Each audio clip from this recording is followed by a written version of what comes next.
action. Welcome to the Rumikay Talks podcast, and today's guest, Daniele Auber. Welcome, Daniele. Thank you very much. Oh, look at you! You have son, Mauro. We have a little guest. What's its name? His name is Mauro. Common Italian name, but it sounds like Mauro. You know, it's good. Mauro. All right, so let's dive into your life, and let's see where it all began. Let's start with your work on horror and sci-fi films at Sergio Stivaletti's workshop. Yes. Was that the beginning, or can you go even before that? It was nearly the beginning. Mm-hmm. The very beginning was when I moved from my hometown Trieste, which is in northern Italy. I moved to Bologna to go to university. And university was cool, but it was super boring. It was the university it's called DAMS. It means art, business. You learn movie making, but it's all theoretical. You kind of become a doctor at the end of it, which is lovely. But I've always been very practical. I've always been artisan. My background is art school, drawing, sculpting, painting, all of that stuff. So going to university was disappointing, even though there were amazing lectures, and I was going to the lectures of the oldest years, because the most interesting teachers were there. I really wanted to make movies, not just to study them and become a theorist of the movies. So I found this really wonderful by chance. There was a wonderful course, 8 months school in special effects, which was my biggest passion. Special effects for film, theater, and TV. And there I went. They were selecting 12 people. Even though I was 18 years old, I already had a really nice portfolio of my special effects experiments. And with sculpting and prosthetic makeup, I was really, in the middle of nowhere using Hollywood techniques because of what I was, learning from magazines, from Fangoria, all of those sort of things. So I left university, went to that course, did 8 months, 8 hours a day. It was wonderful, and then from there, one of the teachers in this school was Sergio Stivaletti, which at the time was the number one special effects maker. He's still going, by the way, still making all of those movies in Italy. But, we're talking about the late 80s at this point. It was 1989, maybe, something like that. Mm-hmm. And so, yeah. From at the end of that school, I asked Sergio, "Hey, man, can I come to Rome and be your assistant, your slave?" and that's what I did. I went to his workshop, and I was learning and working, and we made a lot of amazing movies over there. Italian horror is fun. It sounds like from a fairy tale almost, when you think about it. How early did you start to draw? When was the first moment when you decided, let me capture this?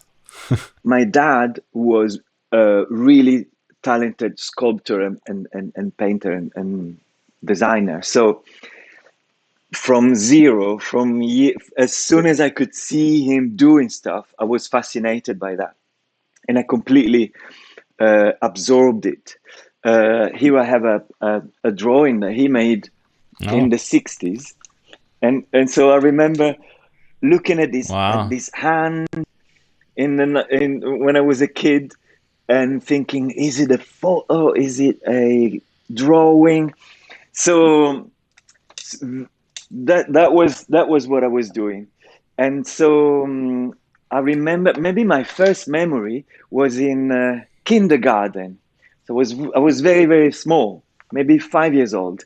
And I remember being in a school making a portrait of my mom. And I remember very well drawing the eyes by memory. And I realized, okay, there's the pupil, there's the iris, there's the eye. And I figured out, okay, this is how an eye looks. And I drew the eyes and I drew my mom's face. And I remember my schoolmates being very flattering. They would, oh wow, what did you do? And I think this success that I had at 5 years old somehow imprinted some sort of mechanism where making something beautiful attracts the attention of my friends, and it was gratifying. I think that gave something to my brain, and since then I'm still doing that. I still believe in the power of making beautiful things, not just to be gratified, but because it is something magic. Yeah.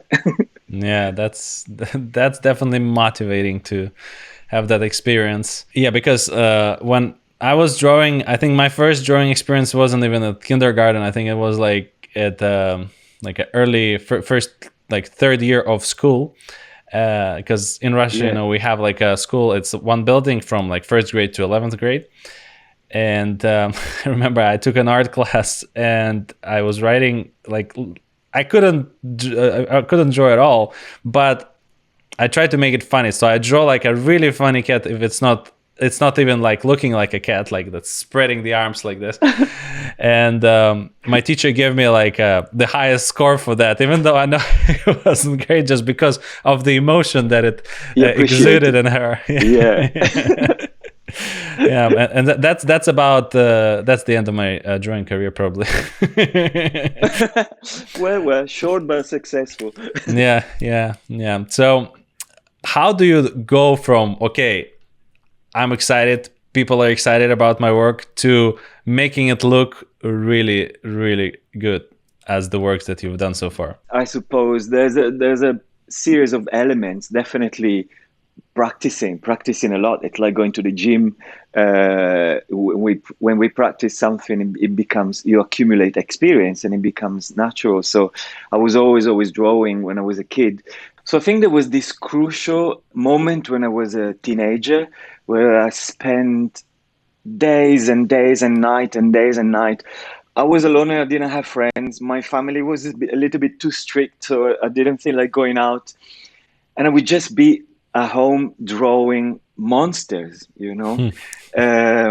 little bit because I needed to exercise the monsters inside of me, as we all do when we are teenagers, and a little bit because I really enjoyed the miracle of drawing something. And I think those few years of really focusing when the brain is developing, I think it really made a mark in my progress, in my skills progress.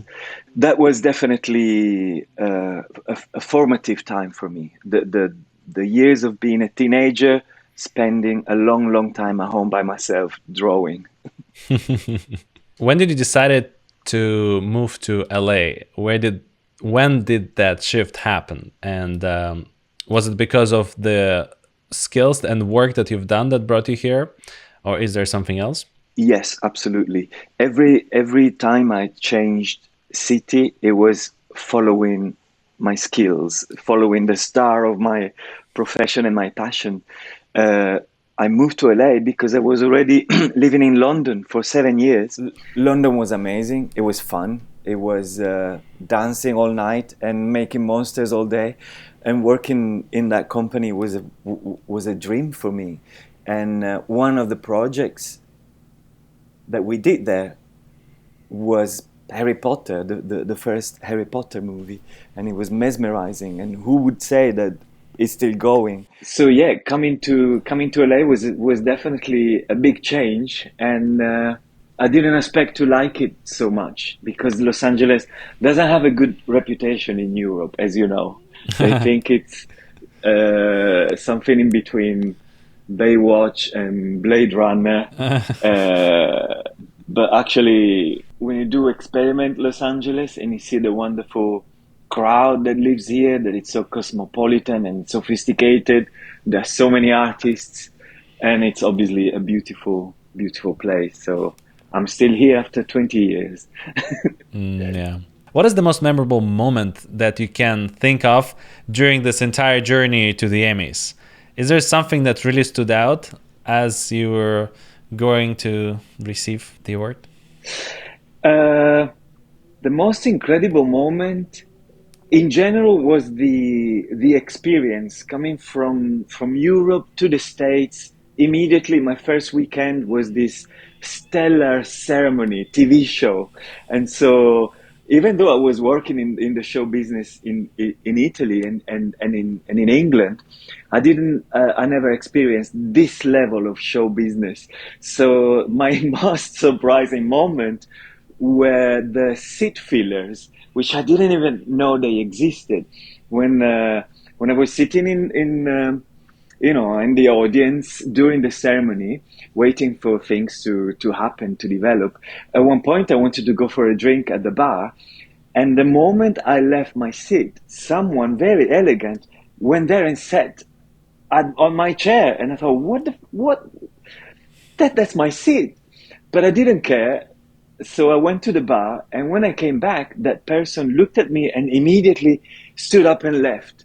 And and that's what I've learned, that seat fillers it's a job just to show during the TV show that the audience is always there's always people sitting around, and that was the most surprising thing about the Emmys. And then uh, obviously when they call you on the stage, it's quite amazing. And then what happens behind the stage, another incredible surprising thing is that when they give you the Emmy, you take your award, and then you leave the stage. When your moment is done, they take it from you, and then they give it to the next one. So there's only one award on the stage all the time. They don't give you your one. They give you a stuntman of an Emmy award, and that was funny. So the mechanism of the show Oh, was amusing and wonderful to me. I can imagine you just receive a name and then you go down, they take it away from you right And away. they exactly, but then it's okay because they actually they engrave the name, they engrave your name on the spot. So behind the scenes, there's a lot going on. And one of these things, exactly, an artisan who's printing your name, placing it there. And also you go through a number of journalists and photographers. So I was there with my colleagues, and we went through this roller coaster of media. But we were just technicians, model makers. Going through that little circus was absolutely exhilarating. We had so much fun. It was wonderful. So let's talk about some of your other works, like Terry Gilliam's Brothers Grimm.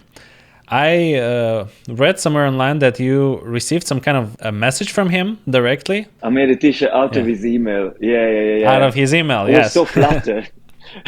Yeah. So when we were working on Brothers Grimm, it was an incredible time for me. It was also the first movie I did as a designer, because up to that moment, I was working on practical effects. We were building animatronics and all of that stuff. But then I wanted to change my career. I wanted to become just a designer, designing creatures, environments, storyboards, whatever. And so I did. And my first job was Brothers Grimm with Terry Gilliam. That was incredible, a wonderful, spectacular movie in Prague for kind of a year, and the whole duration of my job was more than a year. But we spent a year in Prague, and looking at the seasons changing in Prague was something wonderful. And during this incredible time, working side by side with such a mythological Mhm. figure, which is Terry Gilliam, obviously we exchanged a million emails and messages, and our office was connected because we needed to communicate all the time and all of that stuff. And so through all these emails, he wrote me one saying, Daniel, you're a genius. And it was just, a conversational sentence. Obviously, it didn't mean that I was a genius, but he wrote it. And I was so incredibly flattered that I took a screenshot I made a T-shirt. It's actually a screenshot of the email from Terry to Daniel Genius. Yes, I'll keep that. It like my career could have been over by that moment, and it was one of the biggest achievements of my life for sure. But it was just an email. It didn't mean to make it public, you know. It was a private thing, but very, very meaningful for me. So yeah, it was a T-shirt. Yeah, it's wonderful to work with Terry because his level of creativity, his way to create things. You know, first time I met him, the first meeting we had was in London, in Soho, in his office, and the moment I entered the office was like a temple of creativity, and I immediately understood what his process was, which is what we do in movies. So there was a big table full of books, illustrations, art books, open on pages and artworks, and and he started talking to me about Brothers Grimm, showing me all these references. Was looking at it was like brainstorming, artistic Hmm. brainstorming, and it was so inspiring. Yeah, it was wonderful. So how do you go about transferring your skill set from one position in the movie to another? So you were a concept artist and you were designing creatures. How do you go from like one position to another? Is it easy? What is your process? How do we go from one position to another one? It's a matter of luck, probably. In those days, when I transitioned from being a model maker to a designer, was a very drastic change, but it was a very strong impulse that I had for different reasons. One of the reasons is that the industry was changing. We are talking about the late 90s, early 2000, where computer graphics, CGI, was becoming something very important in filmmaking. And I was guessing that things were changing from the practical level, they were becoming more Hmm. digitally created. So that's why I decided to become a designer, because I thought if I'm a designer, it will be always needed to be a designer. While if I'm a model maker, I might be replaced by 3D animations. So that was one reason why I changed. I decided to change career. Another reason was the fact that I wanted a change. Another reason was that going from Italy to England, uh, the working environment is very different in terms of creativity, because when you work in Italy in a special effects workshop like I did at Sergio Stivaletti's workshop, you do a bit of everything. You design, Hmm. you sculpt, you make the molds, you make the mechanisms, you puppeteer, you apply the makeup, everything 360. It's like a Renaissance artistic workshop, right? Um, when I moved to London, which is exactly the same as working in Hollywood, uh, every job is very specific. So not only you are a model maker and you do nothing else, but if you're a model maker, you might be specialized on making eyes or stitching hair, you know? And this was very restrictive creatively. And I understood that if I wanted to be creative, if I wanted to participate to the magic of the creative process, I couldn't be a model maker anymore because I would execute someone else's design. I needed to be a designer to have the impression that we were inventing something together. So that was also a big element for my change of career. And how it changed for me was random, casual, and really, really lucky. One day I was in Rome. I was at a friend's dinner party, and at that time I just started learning to paint digitally with a software that was called Painter. Super cool at the time, and I had my Hmm. first computer, so which was a Mac. What was it called? The early book MacBook, something like MacBook. that. And So I had always took with me, I had my CD with my drawings, with my digital paintings. And at this dinner party in Rome, at my friend Paola's house, there was an incredible person. There was one of the guests was Nicola Pecorini, which was and always been for many many years, still is Terry Gilliam's DP, director of Hmm. photography, and he's super cool. He's the coolest guy in the world. Still a very, very, very good friend of mine. And so I met him there for the first time, and I gave him my CD just because he was this luminary DP. And oh, look what I'm doing! Look what I'm making. So then I went back to London, where I used to live at the time, and that's when I got a phone call from Terry Gilliam's assistant out of the blue, and she told me that Mr. Gilliam would like to have a meeting with me, which is the meeting I just told you earlier. And so that's how I changed career. It was a matter of chance. So I suppose the message is we need to go to dinner parties. We need to party. We need to go around, show our work, talk about what we do. And then if we do something interesting, the network, the connection could happen, you know? That's the trick, Yeah. maybe. Yeah. So that's what you're doing now. But I also read that apart from your artistry in the length of drawing and everything, you also did some acting in Italy. Is that true? Oh my God. It's Would you true, mind but I sharing a try to story or bury two? that. Yes, it was it was fun. It was great. I've been an actor for 3 years. So I was working on special effects in Rome. It was wonderful. I had the time of my life until one day I was in Piazza Navona having a cappuccino, sitting on a lovely cafe at the edge of the piazza. And this guy came to see me and said, "Hey, you should make movies." So I was very cute when I was in my early 20s, you know.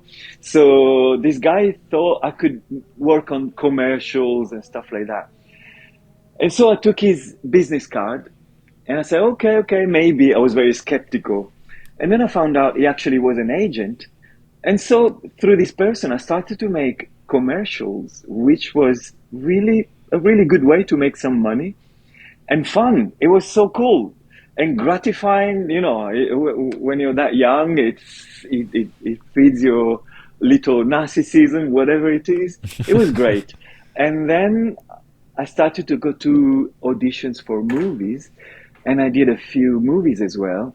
And but it wasn't acting. Also, at the same time, I started to study acting because obviously I wanted to be up for the task. And it was wonderful. It's a beautiful skill to learn. And I thought, I need to know how to act. I need to know what it means to act. If I want to be a filmmaker, it's part of the beautiful process of making a movie. So there will be a good implement from my culture. And but it wasn't the fire in my heart, you know. It wasn't my artistic fire since I was a child. My artistic fire was painting and drawing and sculpting and the special effects and the making movies behind the scenes. So the way this issue manifested was going to auditions became very stressful, as you know, because really rarely you actually get the job. But every time you have to give 100% of your heart to the audition. Otherwise, it won't work. So I was giving all this effort, uh, and then so rarely I would get a job. And this receiving phone calls, going to being refused was very stressful for me. My internal passion wasn't strong enough as an actor to sustain this kind of stress. How is your experience? Tell me more. Tell me yours. Well, I mean, I totally agree with you. It's torturous to do that, and that's your job pretty much to find the job 80% of the time, and then when it Yes, happens, it happens. yes, But it yes. is fun. It Yeah, can but be very if fun. it's your passion, you deal with it, right? If it's your passion, it's all right. Yeah, yeah. I mean, if there is, as I say to myself, whatever I do, like even though I have to do something that I really don't want to do, I always find like a one little thing that will make me feel good. Like for example, oh, if I go to auditions, I know that I probably will meet someone interesting and I make a new contact and meet a new friend. Oh yeah, And yeah, I'm yeah, looking yeah. forward to it. Or like I know, oh, this audition is next to this coffee shop that I love. I no matter what, I'm gonna get that cup of coffee and enjoy Yeah, myself. that's a Yeah. very good trick. Yeah. So you mentioned filmmaking. Would you mind sharing a film that you made yourself that is really close to your heart? You Something mean, that you. oh, as a director? Yes, Mhm. Hallucinote. Um, I made a couple of short films, and the first one was called Doctor Awkward, and it was really I needed to test. I needed to know that I could deal with it, that I could Mhm. direct, I could write and direct and have fun with the whole process. And in fact, it was wonderful. Also, thanks to the producer, Alexis Varoksakis, and it was really lovely process. So. Um, and so after that, I decided to make a bigger movie. I mean, bigger, not in terms of length, because Hallucinote is 12 minutes long, but bigger as an ambition. You know, it needs to look. We should spend money. We should make it look amazing. I want this movie to be, you know, my passport for the future, for a new career, and it's been a long time since we shot, because I made it a little bit too ambitious actually. And there's so much to do in post production. It's taking years, but it also gives a sense and a purpose to my life. You know, I have this goal, this incredible it's a bit of a Moby Dick mechanism there, trying to achieve this goal. But it's still going, and we're still working on the visual effects. And it's a story. It's a story about a guy who has a bad karma, and he meets a palm reader, and the palm reader sends him on a psychedelic trip on the palm of his own hand, and that's where he's looking for the crossroad, for the fork, because he took a wrong turn in his past. So by taking the right turn this time, he's going to change his destiny. And it's just a lovely concept that because it works so well, I still didn't give up, you know. It's so sooner or later I'll let you know, hey, come to the premiere. Yeah, yeah, definitely do. Now I'm really excited about it. Ambitious project. Yeah. Yeah, too ambitious, man. This is so expensive. You're still spending money on it. Well, in terms of time, yeah, In yeah, a terms of lot, time, yeah, yeah. So you kind yeah. of right now at this point you're just working yourself on it to finish it, right? Or do you have like a team that also still working?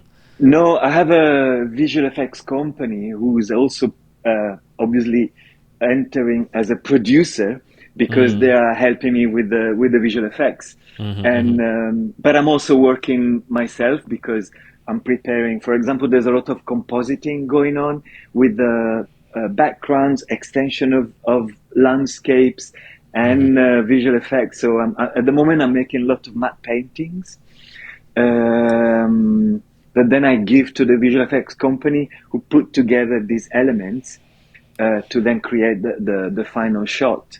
And obviously, since it's such a difficult moment for our industry these days, and there's no work, so this is what I'm doing. Right, I take Hmm. advantage of uh, not working on actual jobs and spending time on my personal project, as so many of us are doing at the moment. Yeah, yeah. Well, that's great. That's what you should be doing. Sharpening yourself, Yeah, practicing your craft. Yeah. Let's totally. talk Yeah, about AI in the industry, in the film industry, and yeah. how did it affect your life? Do you use it to your advantage, or is it like a hurdle to you? What are your thoughts on AI? Well, I'm naturally very enthusiastic about new technologies in general. I'm curious about them. I want to embrace them. And I never panicked about AI. I don't think it's going to steal our jobs. But also it depends, it's up to us. So we could. We could choose to ignore it and hide, and then yes, it's going to take our jobs. Or we can choose to use it as a tool, as an instrument. So this is what I'm doing right now. I'm experimenting for my movie Hallucinate. I'm experimenting on these matte paintings that I'm doing. So my intention, and it is possible, is to use AI very, it's to try to tame it, to use it as an instrument to achieve exactly what you want. Hmm. I think if you use it for writing, for example, if you use ChatGPT for writing, it's a similar mechanism, right? The best way to use ChatGPT if you're a script writer, for example, is not asking a prompt, write this movie for me. That's already a mistake. It will be a horrible movie. So the best way is to write it as well as you can, especially if it's not your first language, like it is for me with English. I ask ChatGPT, hey, correct and improve, and Hmm. then it will correct and improve. And then it's time again for you to intervene and reshape what the AI did, because it's good to improve. It's not good to invent stuff. Also because, as we know, it's regurgitating stuff that already exists. So it's not even your own creation. Yeah. And so for designing, it's the same thing. I'm experimenting ways to design something, use the AI to refine it or to finish it for me. For example, what's most exciting to me is a mechanism, AI mechanism called style transfer, which Hmm. means that it doesn't work well yet, but it will get there quickly soon. My desire is to be able to feed an AI with hundreds of my own designs, my own drawings, with Hmm. my own style, feed the AI with that, and then being able to make a quick sketch of what I want to create, and ask the AI to finish it with my style, so Mm. that it's completely an inside job. I'm not stealing anyone's work, and it's completely under my control. Then I'm Hmm. using the AI as a designer, So this way, what happens is that next time I get a job when I need to create 10 concept arts a day, I can do 10 concept arts in an hour, at that point. And Hmm. still I need to refine them and retouch them. But this way, it really accelerates my process, for Hmm. example. I will always have to intervene because the last word has to be mine, on what we're doing. But yeah, the using AI under our control is the way to use it. Anything else is kind of unethical, yeah, because prompting and getting images, that's Hmm. Hmm. definitely stealing those images. So that sucks. And it should be Hmm. regulated. But still, I love AI for these kind of reasons.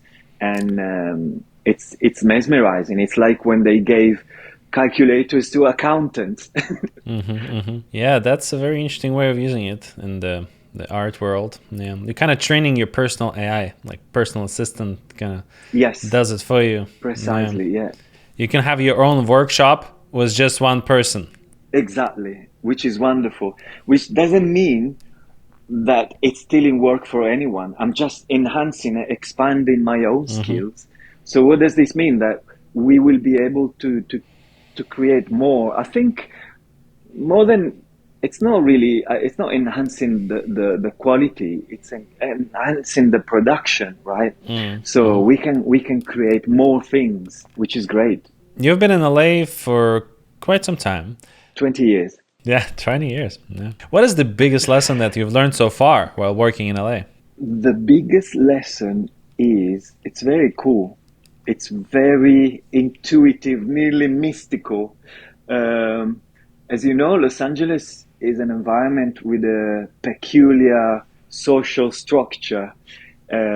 Compared to any other city, European or American cities, where we go in other places, we can meet people in places, physical places. We can go to a cafe, we can go to a restaurant. We do this here as well, but somehow it's different. In Los Angeles, we're all strangely isolated. And so our network of friends and people that we know is completely related to the people that we know already and the ones that are connected to them. So the topography of Los Angeles is completely invisible.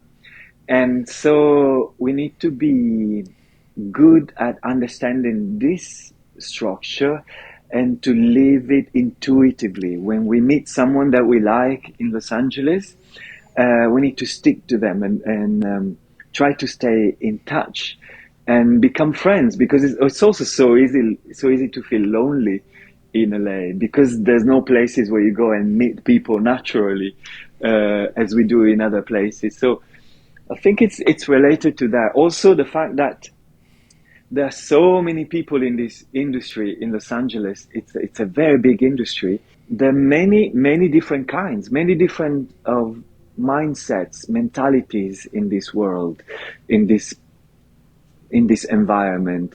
Someone is unfortunately a big percentage of the people working here are money driven, you know, which is good for them. I'm not complaining if they like money, but not everyone is like that, you know. I'm turned on. Of course, I want to get paid, but I'm turned on by the beauty of the creative process. That's what sparkle my that's what makes my day beautiful.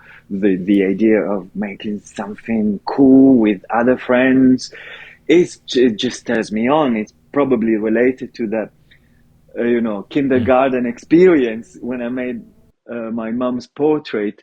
It's all there, but that's what drives me. So when I first came to LA, I came across a lot of these money-driven people, and I didn't like them. I thought I could have been very discouraged by just meeting those people and thinking, I don't like Los Angeles. It's not like that. There are a lot of Mhm. wonderful artists with great heart, great ethics, great passion for creativity. Even though we are not always well managed by the production that make decide to make ugly movies, there are so many incredibly talented people. So we need to stick together with those and fight together to make good quality products that yes look good, but also feel good, want Yeah. to be original and want to be special, innovative. So I would say to someone that comes to LA to be patient and find your people, find your tribe because they exist. Like you look at the landscape, you look at Los Angeles over there, and you think, okay, there are 14 million people living there, and those people are enough to contain my types. There are enough friends there, potential friends, to have a good life with. Feature films versus TV shows. Which one you think is better as a job, and what do you think is the future of both, as a creator and also as a consumer? In this very moment, the industry is reshaping, reorganizing. We don't know what's going to be in a few months. The latest thing that I'm hearing from my friends is that movies in theaters are successful again. People are going to the theater, and this is wonderful because obviously this is what we've been doing so far. So it's a comfortable media to work with. Uh, Apparently, the streaming maybe will go down. We'll see. We'll see what's going to happen. Uh, um, I think personally that every media is good. It depends how we make it. Uh, for example, complaining about the length of the movies. Oh, they are too long, or episodes are too short. This is not a good reason to talk about a good or a bad product. A good or a bad product can happen in any shape. There are memes on Instagram. They're sometimes a masterpiece, more than any length movie. Or there are very long movies. There are, you could watch 1,000 times. Something really interesting is that the length of a movie, the 110 pages of a script, and 110 minutes, which is a standard time for an average movie. It was decided at one point, in the beginning of I don't know, in the 30s, maybe in the 20s, in the 30s. That length was decided by really specific technical reasons. The length of the films, the projections in the theater, everything was happened for a reason. So reshaping our idea of entertainment and deciding to change the shape, maybe because the general attention span gets shorter. Okay, that's fine. We need to be flexible. Maybe there's some good in making shorter films. Let's try to make it amazing in a shorter version. So I think we need to be completely flexible um, for whatever media is available to us, desired Hmm. by the audience, proposed by the studios. If we are honestly creative people, we can make things happen on every format. So as we know, we can see wonderful series made of as many episodes as you want. It's all good. We shouldn't be concerned with these kind of issues. What do you think? How do you feel? I feel like they've been evolving and they kind of competing with each other based on like whichever new technology that comes out. For example, with this new streaming stuff, there are much more people start watching TV shows on their devices, and people start making better shows because a lot of people were watching it. They had more budget and stuff to make those things happen. On the other hand, the feature films, the way that we watch them didn't change as much. I mean, the theaters they remain the same theaters as the quality of theaters that changed, but nothing drastic, nothing like we're watching everything on Apple Vision Pro. But that's the next step. I was thinking if the Apple Vision Pro keeps developing, then we'll be able to have this communal experience, still being with other people who's sitting and watching it with you in virtual space, but watching a big movie on a big screen through that projection. That could be the next step in the evolution of feature films, but it's maybe like 10, 20 years from now if they keep developing Yeah, yeah, at yeah, the same pace. absolutely. Well, we didn't mention VR, but VR is a wonderful frontier for entertainment. Um, Being able to be immersed in a piece of entertainment in 360 degrees, that's wonderful and very exciting for me. I love VR. Let me challenge your creativity a little bit. Yes. All right. So, if you were an extraterrestrial from a perfect world where everything is in balance and harmony, and now you visit our world, with all of its issues and problems, what would be the one thing that you'd fix? Duality, obviously. I would, I would.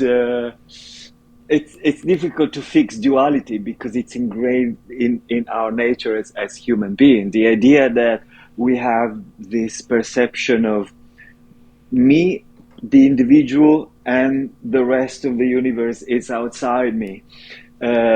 So I would give psychedelics to everyone, like the old idea that the hippie had. The hippies wanted to give psychedelics to everyone so they can develop this sense of unity with everyone else, the expansion of consciousness, understanding that we are everyone. And even the person that I most hate on the planet, why do I hate that person? Because it's me, because it's a side of me. So if I was the extraterrestrial you're mentioning, I would work on that, on chill on this polarization. Think Hmm. that person is a part of me. I'm a part of that person. We need to calm down And but I'm very confident. I think I have very faith in humanity. If right now we live in this little sense of hysteria, it's because it's because of the internet. Because the internet gave us all this information, and we still have to learn how to manage it. We're learning a new level of dealing with society. So it takes a while to handle it, to learn this new tool. But definitely, I would work on the perception of the collective consciousness that Jung always talks about. But I don't want to regurgitate things that I learned from YouTube, you know. But it would be something on that vibe. Nice, nice. I feel like I should create a compilation of all the answers that I have for these questions from my guest and make it into like a knowledge book or Yeah, something. that's a good Yeah. idea. Well, Daniele, is there anything else you'd like to add? Anything that I missed? Anything to promote? I'm sure I have one, but now that you ask me, it doesn't come to my mind. It's okay. That we covered a lot of Yeah, we stuff spoke today. about many things. Now the final question of the episode that I end every episode. Obsession of the week. It's a fun question to relax, to have fun. It could be anything, a book, a movie. For example, for me, this week it's a leather script binder. Italian leather screen binder, so you can put your screenplay there and carry it with you everywhere and read it at any Oh, time. wonderful. Well, my obsession of the week, it's not related to anything online. It's something that's going on with my cat. Where is it? Oh. Um, I'm learning from my cat. I mean, I had this cat for like 13 years, and I keep learning from the cat. So I do. As you know, I'm a creative person, etc. But in my mind, I have a lot of spiritual, metaphysical kind of trips and thoughts. So I'm learning how to follow my cat's advice and overcome my ego and get closer to the laws of the universe. Because when I do what my cat tells me, this is very interesting. When I follow all of its instructions, my life enters a stage where a lot of synchronicities manifest. And as you know, that's a sign that you are getting in harmony with the universe. So my cat is becoming this threshold to illumination. That's my obsession of the week. Oh, that's very interesting. I need to. I mean, I don't have pets at the moment, but you made me want to get one. Yeah, do it, do it. Daniele, it was a pleasure. Thank you so much for coming. Thank you, my pleasure. I'll see you at the next party. Definitely.